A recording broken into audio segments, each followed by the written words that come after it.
what I will do is I'm going to give you 4 parts. So the first is just an overview with some personal reflections myself on mapping AE studies. Then I'm going to make some comparisons to the Grail castle in Arthurian literature and make a case that studying AE is entering the Grail castle, the Grail being the transcendent ultimate goal that we find hard to articulate, but we find tangible in the Arthurian tradition. Then I'm going to put on 7 league boots. So each step will be 7 miles, and I'm going to take you through the decades. I'm going to try and cover about 120 years of both creative reflections on AE and the scholarly tradition. So you get a sense of what has been happening with AE, such that today in 2025 we see that we're actually in the most fortunate position to advance AE studies, not as a completely new field, but as a field that needs to just move its frontier forward. And so the connection I make to the Grail Castle, AE would call that the golden age. And he would say the golden age is all around us. And I also would say that AE is with us, because AE has this whole theory that time is the veil of Maya, and that all times, past and future, are present now if we can just elevate our consciousness. So AE is with us. I'll look around and see where he's popping up, but he's here with us. So those 4 things I'm going to talk about. So first I'll be reading, and then I'll be more commentating as I go forward. So mapping AE studies. So it is not as a painter, poet, or seer that I reclaim AE, but as a human being in whom goodness was innate and radiantly active, stated Oliver St. John Gogarty. Now that's very interesting when he stated that in a radio talk in Radio Erin. It's 1954, the year before he dies. It's 50 years after he was commemorated as Buck Mulligan. It was a very distorted, kind of poisonous portrait by James Joyce of Oliver St. John Gogarty. Gogarty was at AE's deathbed in Bournemouth, and also at his site of his grave in 1935 in Mount Jerome. Gogarty was a very important poet, wit, a surgeon. So his testimony as to the goodness of AE is very important. So this Lurgan-born sage and mystic, an ardent advocate for a commonwealth of cooperatives, George A. Russell had a tremendous impact both on the Ireland of his time and internationally, particularly in America in the 1930s, where he was a close friend and confidant of Agriculture Secretary Henry Wallace. Wallace is the greatest president America never had. He was interested in Hinduism, Buddhism. He was interested in the transcendental, which is a very important tradition in American thinking. But at that time, the sort of the closing down of the intangible spiritual side of American culture was happening in the 1930s. And AE, of course, dined at the White House with Franklin Delano Roosevelt in January 1935. And if AE wasn't suffering from cancer, Wallace was going to arrange a much more substantial lecture tour. That was the 4th time that AE was in America. He was there in 1928 twice, in 1930, 31, and then in 34, 35. He had to leave America, cut it short because of health concerns, but he was going to be taken down to the indigenous communities in New Mexico, to the Navajo, and he was also going to lecture on a whole circuit across the United States. So that would have elevated the significance of AE to an equivalent level of Yeats if health had not deprived him at that point. And the sense that we have of Yeats studies, Joyce studies, Wilde studies, Shaw studies, all of that would have been much more cemented in if health had not cut him short. So he continues to be relevant today because of his inspirational fusion of spiritual, literary, artistic, economic, and humanitarian pursuits, emerging out of a character that his friend Gogarty termed an, quote, angelic anarchist, quote. As a teenager, AE walked around the fields and streets of Armagh, and he argued in his mind, this is a real moment in spiritual development, with the idea of God. And he said he would not conform to an institutional bullying God. That's a real moment when you know you're dealing with a spiritual intelligence. So instead, he started having his own mystical visions from the age of 15, 16, where he saw a world of spirit open to him. And then in one of his meditations, he heard a whisper saying he's contemplating a series of paintings about the evolution of human beings in the divine mind, in the mind of God. And the whisper to him said, call it Aeon. And so he signed himself off as Aeon, and a printer misprinted or couldn't read the letters, and so he just wrote AE. Now, an eon or an aeon is an idea in esoteric mystical thought of an emanation from the divine source, the transcendent, the inexpressible, the idea of God that is beyond all representation. And so we are all, AE would say, we're all emanations, and inside all of us is that spiritual intelligence beneath all of our worries, our anxieties, our ego self. There is that wider spiritual self that connects all of us in what AE would call the ancestral self, right? That's why in the epigraph to his first book of poetry, Homeward Songs, by the way, in 1894, he says, I know I am a spirit, right? And on his grave in Mount Jerome is also carved, I know I am a spirit, and I've come forth to do labors yet unfinished, etc., from the ancestral self. The ancestral self is what the psychologist Carl Jung would call the collective unconscious, or the bond that joins us all at the level of spiritual, intangible intelligence to the divine mind and to each other. That's why if you see somebody fall in the street, walking down here to this wonderful center, from even 100 yards away, you would feel some pang, hoping they weren't hurt, hoping nothing had happened to them. That's the connection, intangibly, spiritually, that we all have. And that's why he calls himself AE. So we're all incarnated as mortal beings in a particular time and place. AE incarnates a myth. And he calls himself that myth, AE, the eon, the emanation from the divine. Okay? So mapping AE studies is a new name and a new focus for contemporary 21st century audiences for a multidimensional, multidisciplinary, scholarly, and creative process. And I want to emphasize those two aspects. Engaging with AE is very creative in the arts, because that creativity is part of the emanation of the divine goodness. But it's also scholarly, because we're trying to figure out how to rationally articulate this quality of mind and spirit in our very overly rational, mechanistic culture. This is not new. We're not suddenly mapping AE studies. AE has been mapped from the 1890s, arguably even the 1880s. The first person to map AE was a young, inarticulate, shy dreamer called George William Russell. He had to figure out how to map this mystical consciousness, this more ancient consciousness that was rising up and challenging this young, inarticulate adolescent. Now, this is called, in the history of religion and the history of cognitive science, this is called duo-consciousness or dual consciousness, that inside an ego self, a larger, wider, deeper, more ancient, more mature, more spiritual, more intangible self rises up. Okay, I'll just speak personally for a moment. Speaking personally, I first encountered AE I myself was a fresh-faced undergraduate in the M Lecture Theatre in University College Dublin in Belfield in 1987. So almost 40 years ago, when listening to the booming voice of the professor of Anglo-Irish literature, Augustine, known as Gus Martin, expounding Joyce's Ulysses, and saying he was going to, quote, put on my 7-league boots that cover 7 miles in one step to do so. So in the spirit of Gus Martin, who was an archivist, a Joycean, he was a collector of the work of Patrick Kavanagh. He wrote books on James Stevens. I also am going to be putting on my 7-league boots, mapping AE studies today. So I read Summerfield's biography in 2005, or so about 20 years ago, and found the portrait of this great Irish literary Renaissance figure to be fascinating, but formidably precocious and strange. The unfolding connections between Ireland and Minnesota, where I had moved in 1993 to marry in 1994, absorbed my PhD research into the Irish roots of the Guthrie Theatre across 2007 and 2010. And not far from here is Anna McCarrig, which is the birthplace in County Monaghan, the family home of Tyrone Guthrie, which is now a artists and writers centre administered by both North and South. The idea for that was given by Pamela Travers to Tyrone Guthrie. So sort of Pamela Travers, Guthrie, AE, these are steps I have been on the way to the last while. So this shaped the influence of AE, whom she likened to Socrates. That's Pamela Travers. So she had recommended to Sir Tyrone Guthrie that he donate his family home of Anna McCarrig to the Irish state, which he did in his will in 1971, and it opened in 1981. Funded as the first major cross-border initiative by the Arts Councils, both the North and South.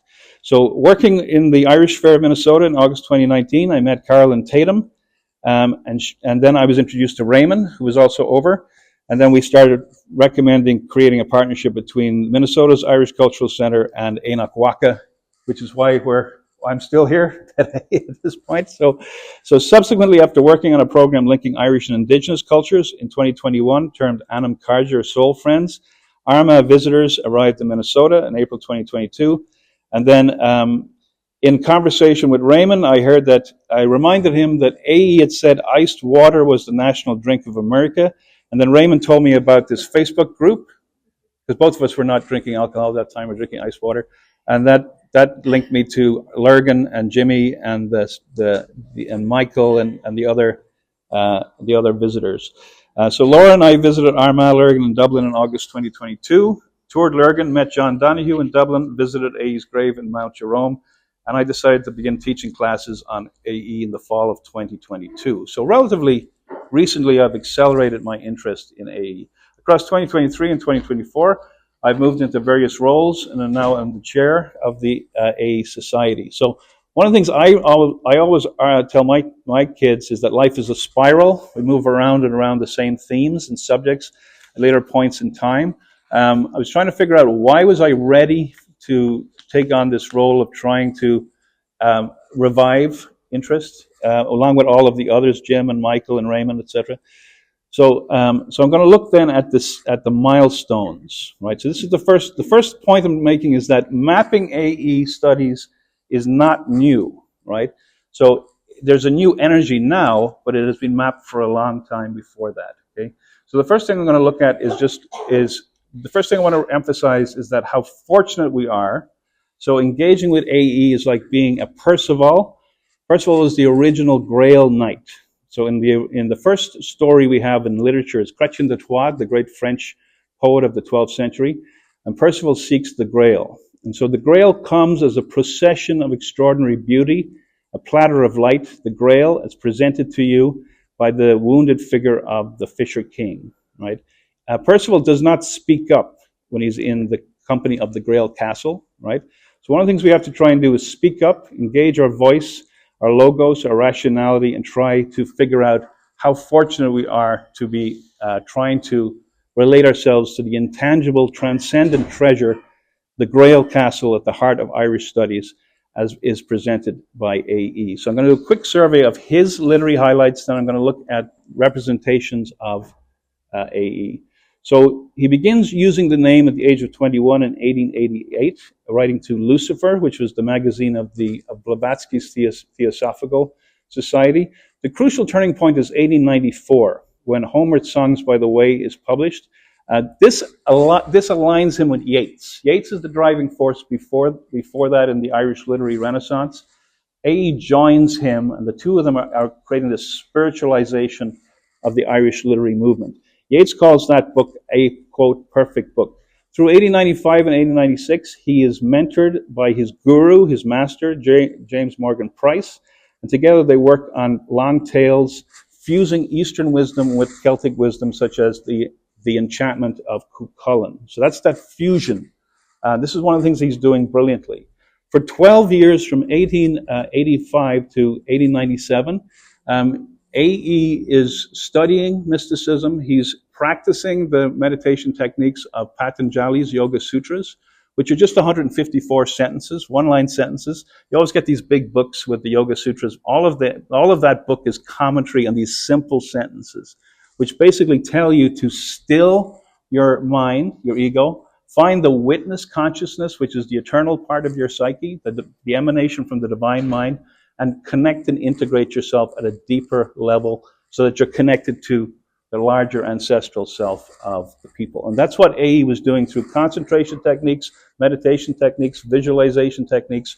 For 12 years, he was mastering his mind, his will, and his memory. And this is why when he moves out of that period in the 1897, after 12 years of mystical study, he has this impact in the Irish literary Renaissance. So after that fusion in the 1890s of Celtic and Eastern wisdom, in 1901 to 1902, connecting us to what we went to last night, Alan Maka, he writes his version of Deirdre, influenced by Tennyson's Mort d'Arthur. This is why I am going to make an Arthurian sort of a thread through my talk today. Uh, and Yeats did remark that he saw an influence of Tennyson's Morte d'Arthur, the great 19th century Victorian Arthurian poem, in Deirdre by A.E. That was paired with Kathleen New Houlihan, and Padraig Colum argues that then is the launch of the national theatre movement, that pairing in 1902. The next milestone is in 1904, new songs. 8 young poets are collected together under the aegis of A.E., and then he is seen as the leader of the poetic movement in Dublin. Now, in James Joyce's Ulysses, Joyce's character, Stephen Dedalus, is a young poet. He's not included in new songs, and so he's a wounded narcissist. So one of the things that's so puzzling when you read James Joyce's Ulysses is, why is this Stephen Dedalus, who's a version of the young James Joyce, why is he this wounded, nihilistic, narcissistic, pained figure who seems to be at odds with everyone at a time in Dublin when the literary Renaissance is at full flood? It's one of the golden moments. And part of the reason is that he feels Joyce's character, who is the version of James Joyce as a young poet, is excluded at various points by this movement. And I'll talk about A.E. in Ulysses in just a moment. So from 1905 to 1923, he's the editor of the Irish Homestead, which allows him to influence the literary movement in his own way. Most importantly, from 1896 to 1905, he's a mythographer of Druidic Irish mythology. This is an argument made by Mark Williams in his book, The History of the Irish Gods. And I know Raymond, in his translation of Candle of Vision, has remarked on that. And what A.E. does is he fuses theosophical ideas about the emanation of divinity and gives them Celtic names: Manannán, Danu, Lear, and these are versions of the Trinity of divine mystery. So he kind of gives an origin myth to the Celtic origin story. 1916, he writes a visionary nationalist work, The National Being. 1918, he writes what his biographer Henry Summerfield considers his masterpiece, The Candle of Vision. 1922, he writes The Interpreters, which I'm going to try and get to the end of my talk. And this was his favorite work. So it's published the same time as Joyce's Ulysses. So in The Interpreters, it's about a world government suppressing the intellectual poetic class. So it's like a science fiction novel. I think it's quite a brilliant, underappreciated gem myself.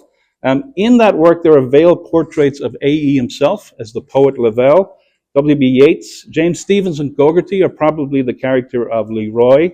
William Martin Murphy, the capitalist, is the character Hecht. And the character known as Brehon, the old historian, is Standish James O'Grady, who sort of launches the Irish nationalist movement. So it's his version counteracting Joyce's more bitter, nihilistic, wounded version of the Irish literary Renaissance. 1923 to 1930, he edits the Irish Statesman. This is when he starts to become a national and then international figure. 1932, he writes Song and Its Fountains, another great mystical classic. And then 1933, he writes The Avatars, which he dedicates to William Butler Yeats. Now, in the Harry Ransom Center at the University of Texas in Austin, where I was doing research last December, you can see the dedication where he dedicates that novel to William Butler Yeats, my friend and enemy. And he's crossed out my enemy because he was always a nice guy to the end. And even though Yeats's magic is about imposing your ego, so Yeats is the mage, A.E.'s wisdom, not so much magic, he didn't like magic, is submerging your ego in the wider self. So he's the sage. So Yeats is the mage, impose yourself on others, and A.E. is the sage. Okay, so that's his literary tradition. Let me just look very quickly then at how he has been represented. I'll do this quickly, and then we'll look at some of the scholarly tradition. Again, I'm wearing my 7 League boots. Okay, 1892 to 1893. He is represented in Yeats's A Celtic Twilight. Usually that collection of short tales and meditations by Yeats defines the literary Renaissance in its opening phase. And he discusses an unnamed A.E. as a visionary. 1898, himself and Yeats are collapsed into a composite version of the poet Ulick Dean. in George Moore's novel Evelyn Innes. 1908 to 1909, he's the old philosopher in James Stephen's articles in the United Irishman. In the 3-volume memoir, and also kind of a demolition job and an attack on the Irish literary revival, but it's also a wonderful, gossipy autobiography by George Moore. He's depicted as the shepherd, like he's shepherding as a kind of a sage figure. It's a very fair portrait of him. In 1912, in The Charwoman's Daughter by James Stephens, he's described as walking through the city, sort of absorbed in himself, but everybody kind of stops to shake his hand, and he's famously described as looking as if his clothes had been thrown on with a pitchfork, because he didn't pay much attention to that. In The Crock of Gold, he is the old philosopher. And in The Crock of Gold, there's 2 gods that inhabit the mythical Ireland. One is Pan, who is the sexual, physical god, and then later it's Angus Og, who is the god of spiritualized intellect. And the old philosopher has to wander. He's got a troubled marriage. The old philosopher has to wander to help release Angus Og back from the imprisonment in that story. In the demigods, because James Stephens was a very humorous writer, A.E. is probably the philosophical donkey. So that's a reason to read that little novel. 1922, he is the holy-eyed olive, Oscoelga, the old druid, in James Joyce's Ulysses, which is a fair portrait of A.E., but A.E. is winning all of the debate basically in the library section, the Scylla and Charybdis section, so he has to kind of leave so that Stephen Dedalus can give us his more nihilistic theory of not needing fatherhood to be born as an artist. It's a very interesting nihilistic version of creativity. 1922, he is Lavelle in The Interpreters. It's a version of A.E. himself. And he's committed to beauty and resisting suppression, police states, the world government, etc. Okay. So now in the scholar, that's the creative representations. And again, I'm putting on the 7 league boots, so I'm going to jump a little bit. So let's look at the scholarly and academic representations. So the Irish literary Renaissance got its first major history as early as 1916 by Ernest A. Boyd. He wrote a book called Ireland's Literary Renaissance. And actually in that book he claimed that A.E.'s poetry would outlast and be superior to Yeats's poetry, which was not an accurate prediction, unfortunately. In Darrell Figgis's book, also published in 1916, in the Ireland of Today series, there's a fantastic portrait of A.E. And I just want to give you this, because I've always found this fascinating. In that book, there's an account of a vision A.E. has to solve the kind of nervous breakdown of Daniel Nicol Dunlop, who comes to A.E. and feels that he's collapsing into his psyche. And A.E. has a vision of 2 basic giants, a kind of a red giant and a blue giant. And I'll just give you the description. So in a space opened on every side with pale, clear light, a slight wavering figure caught my eye, a figure that swayed to and fro. I was struck with its utter feebleness, yet I understood it was its own will. So here's a vision of Nicol's free will, shrunken, confused, in a state of nervous collapse. 2 figures were seen kind of competing for this shriveled human spirit. One crowned and sceptered in cruelty. This is the red giant. Out of space there flowed to him a stream half invisible of red. It nourished that rich, radiant energy of passion. And then next to that, it flowed from men as they walked and brooded in loneliness or as they tossed in sleep. So that's the red giant pulling the spirit of Nicol. The other figure, the blue giant, an aura of pale soft blue was around this figure, through which gleamed an underlight as of universal gold. I caught a glimpse of a face godlike in its calm, terrible in the beauty of a life we know only in dreams, with strength which is the end of the hero's toil, which belongs to the many times martyred soul. Only its real being had forced to attract that real being which was shrouded in the wavering figure. Then this figure, wavering between the 2, moved forward and touched with its hand the sun of light, the blue giant. All at once the scene and actors vanished. That's a dream from that's a vision, psychic vision from A.E. in the 1890s. So in 1916, William Butler Yeats, in his autobiography, gives an account of A.E. One of the main obstacles to engaging with AE, why hasn't there been the same degree of engagement with Joyce, with Yeats? There's been summer schools to Yeats from the 1950s, book upon book equaling Shakespeare on James Joyce. Why has AE had this more sporadic attention? And partly it's because he's framed and used as a foil by Yeats, who describes him as a religious figure, but as an incoherent religious figure. He's described by George Moore, who sees him as this kind of eccentric shepherd-like mage, this kind of mystical figure. To the more realistic Moore, he seems very exotic. To James Joyce, he is this. He's got this wonderful phrase about him. He says he's beyond boiling water, which means from a Dublin perspective, he's up in the northeast, and he's again seen as this vegetarian, sort of mystical, esoteric figure. And so there's these kind of caricatures have reduced the substance of AE into an eccentric personality in the background for these more dominant, ego-driven writers. In 1925, Simon Terry writes a version of AE that is very fair to him as the sage. 1937, after he dies, there's a memoir of AE by John Eglinton, where he's memorably described as a Protestant theosophist. When was the last time he described the neighbor as a Protestant theosophist? 1937, The Living Torch by Monk Gibbon gives a fair sense of the range of AE's mind. That's selections from his articles in the Irish Statesman. 1942, Pamela Travers writes an account of his death, one of the great accounts of anybody's death, the death of the soul, death of a hero and mystic. In 1960 to 1961, then the great turning point in AE studies, and here's what I'm saying, is that people have been engaging in AE studies from the 1880s, with AE himself creating AE, incarnating his myth, but it really takes off in the 1960s. So Alan Denson, this English scholar and bibliographer, he writes the bibliography of AE, and then he collects the letters of AE, and they're published in 60-61.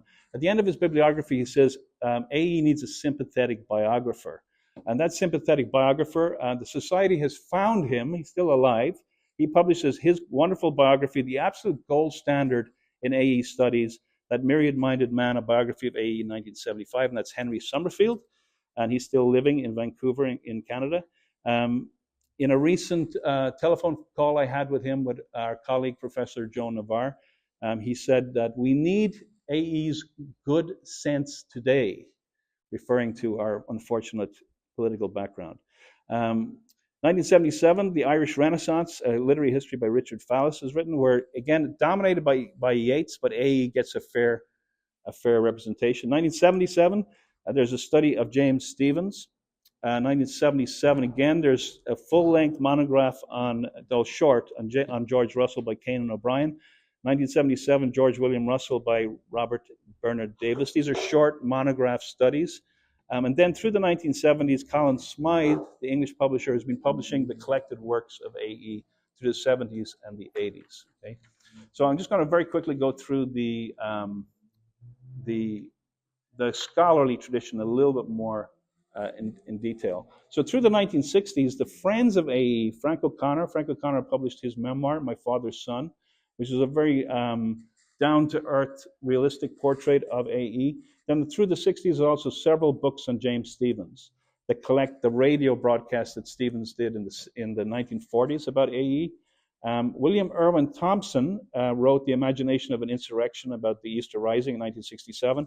And again, AE having a sense of the Irish had to, in their imagination, free themselves first by connecting with the divine mind. That allowed them then politically to be liberated. And so that's part of the almost Neoplatonic analysis of Thompson in the 60s. Also in the 1960s, University College Dublin established, long overdue, a chair in Anglo-Irish literature. So that's when the scholarship begins to really accelerate in Yeats and Joyce and all of these other figures. To their eternal embarrassment, which they never want to talk about at UCD, nobody was teaching Samuel Beckett when he won the Nobel Prize in 1969. They had to rush a course in because, of course, Beckett in the avenues of Joyce is an absolute anarchistic pessimist and humorist. Okay, so through the 1960s, then we move into the 70s. Into the 80s, we get a book called Celtic Consciousness by Robert O'Driscoll, 1981, that collects Pamela Travers' wonderful. If you haven't yet read Pamela Travers, her account of AE's death will transform you into an AE enthusiast. It's almost like a saintly account. It's like reading Adam Nann's version of the life of Columkill. It's one of these transformative little accounts. A biography of Frank O'Connor is written, a wonderful biography by James Matthews, Voices, where AE is a very huge.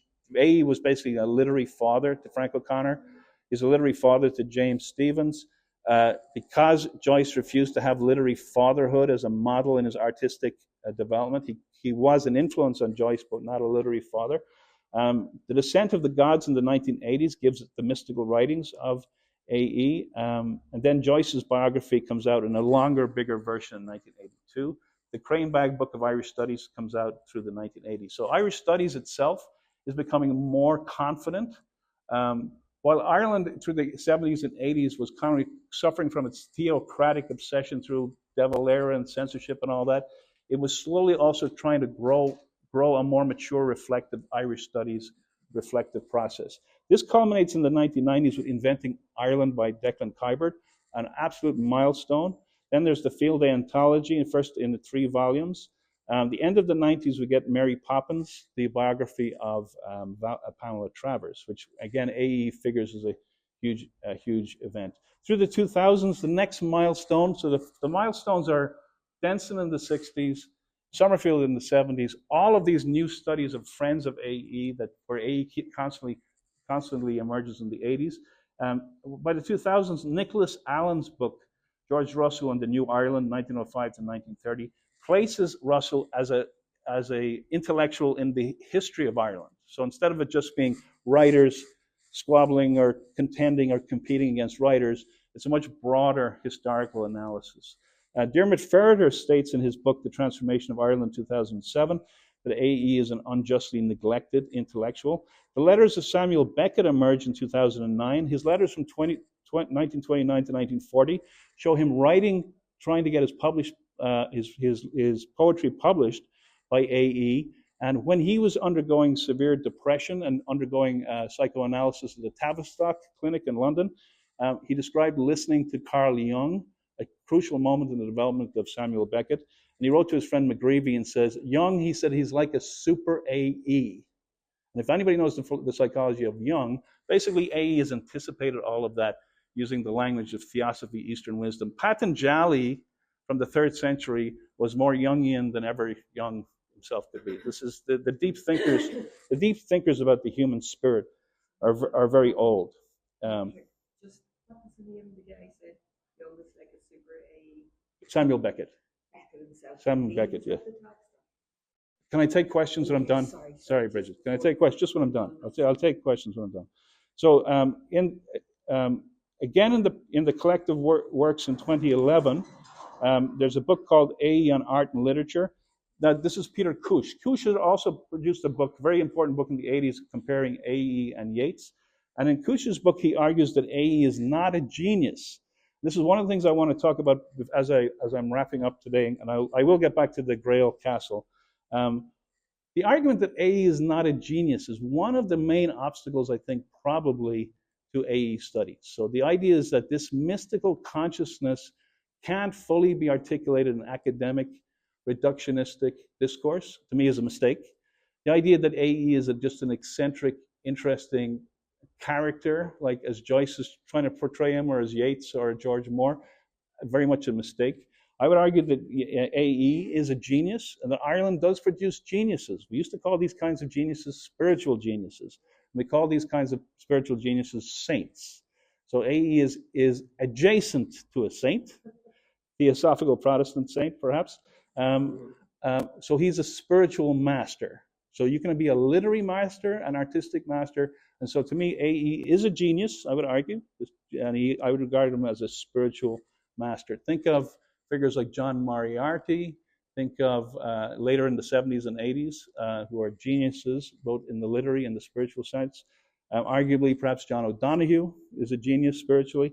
So I would place AE in the spiritual master genius element. through the 2010s, Roy Foster writes a book, the biographer of Yeats, called Vivid Faces, The Revolutionary Generation in Ireland. And he also talks a lot about AE in the historical period. Now, up to through the 2010s, Mark Williams' book, Ireland's Immortals, A History of the Gods of Irish Myth, 2016, is very fair on the mythography, the myth reinvention of Celtic mythology. We didn't really have faces and visual representations of Monaghan and Mucklear, Angus Og, through the end of the 19th century, and because AE is also an artist, we're getting a sense of the Tuatha De Danann having this visual representation. So that whole side of his genius as a visual artist is very important. The cooperative side was very fairly presented by Patrick Doyle in his book, Civilizing Rural Ireland in 2019. And Patrick will be presenting at our summer school in the summer in July.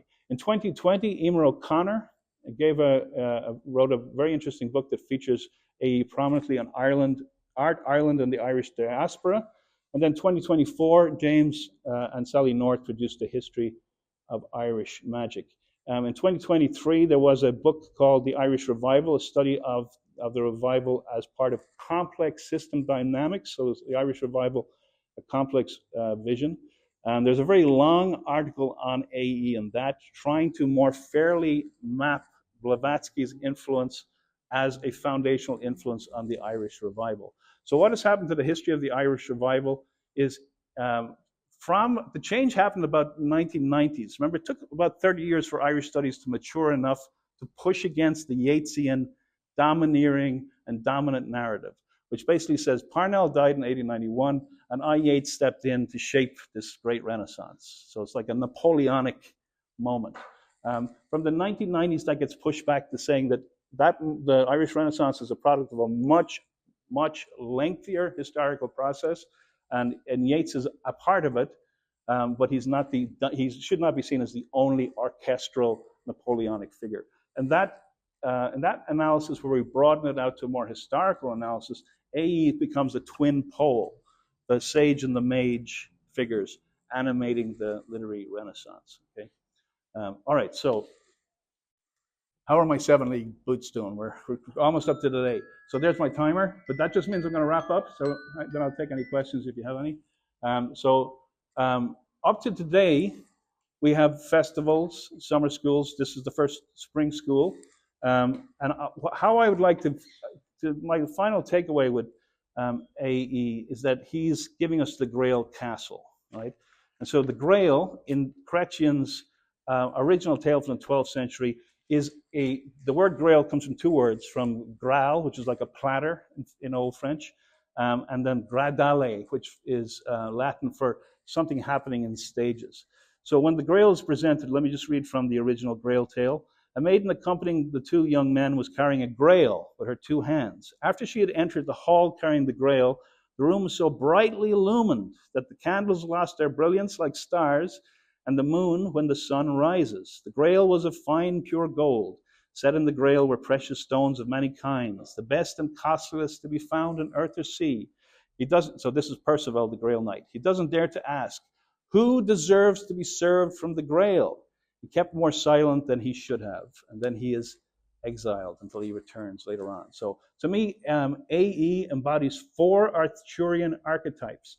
As a youth, he is first the Grail Knight, becoming a master of will, memory, and mind over 12 years. Under the hermit, in the Grail story, there's a hermit who counsels Percival. That's James Morgan Price through 1896. Secondly, then he becomes Merlin, the magician and kingmaker. You cannot have the Irish Renaissance without AE as the vital spiritual intellect, the energy giver. So he's the mythographer for James Joyce. Joyce says A-E-I-O-U. He's not saying that lightly. The whole concept for Ulysses is metempsychosis, transmigration of souls. That Odysseus, in the Roman name of Ulysses, is reborn as Leopold Bloom. That whole idea is pure theosophy, which he would have had communicated by AE to him. Padraig Colum, the great poet, regarded AE as a poetic mentor and a master. James Stephens sees him as a literary father. Frank O'Connor sees him as a literary father. Pamela Travers describes him as Zeus, like the sun. So he is, and then of course in Deirdre he plays the role of the druid. So he literally becomes Merlin in the Irish tradition. And we were in the Irish Camelot last night under the moonlight. We were in Awan Macha under the guide of another wizard here under Raymond's guidance.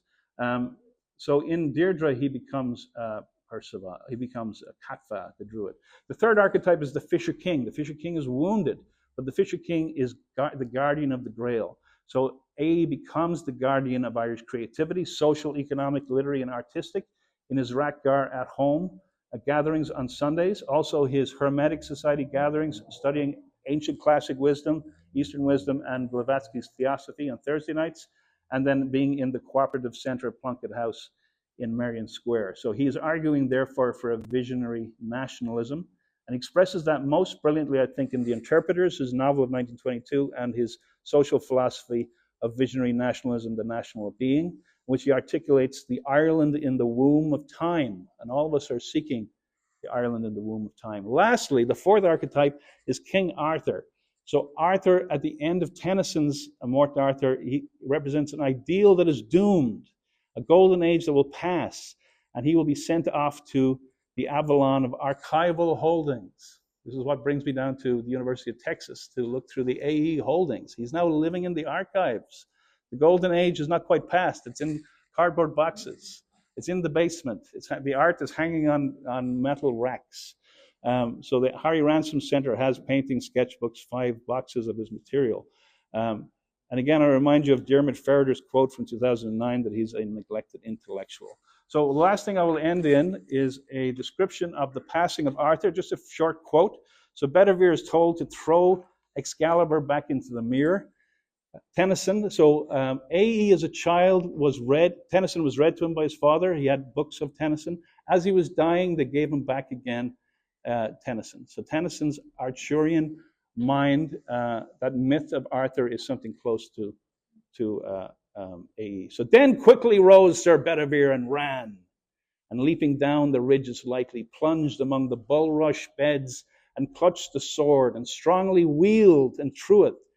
The great brand made lightnings in the splendor of the moon, and flashing round and whirled in an arch, shot like a streamer of the northern morn, seen where the moving isles of winter shock by night with noises of the northern sea. So flashed and fell the brand Excalibur. But ere he dipped the surface rose an arm, clothed in white samite, mystic, wonderful, and caught him by the hilt, and brandished him 3 times, and drew him under in the mirror. And then Arthur passes off to the Avalon of the archival holdings. All right, thank you very much. That is A.